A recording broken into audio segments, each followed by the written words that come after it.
မင်္ဂလာပါရှင်တန်တအင်ချမ်းမြေမှာပြန်လည်ကြိုဆိုပါရရှင်အခုမိတ်ဆက်ပေးမဲ့အယောင်လေးကတော့မန္တလေးမြို့အရှိမြို့သစ်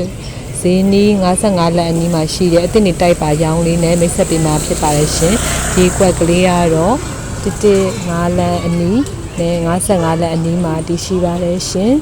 ပေကျယ်လေးကတော့20-30ပေလေးရှိပြီးတော့ပိုင်ဆိုင်မှုစာရေးဆိုင်လေးကတော့စည်ရည်မူရင်းလေးနဲ့ရရှိမှာဖြစ်ပါတယ်ရှင်။ရောင်းချမဲ့ဈေးနှုန်းလေးကတော့3,900ညှိနှိုင်းလေးနဲ့ရရှိမှာဖြစ်ပါတယ်ရှင်။ဒီကွက်လေးကိုစိတ်ဝင်စားရဆိုရင်တော့တန်တာအင်ချမ်းမြေ3998583633ခုကိုဆက်သွယ်ပြီးတော့မြေပြင်ကြည့်မဲ့ချိန်လေးတစ်နာရီကျဆက်ပေးလို့ရပါတယ်ရှင်။ကျေးဇူးတင်ပါတယ်ရှင်။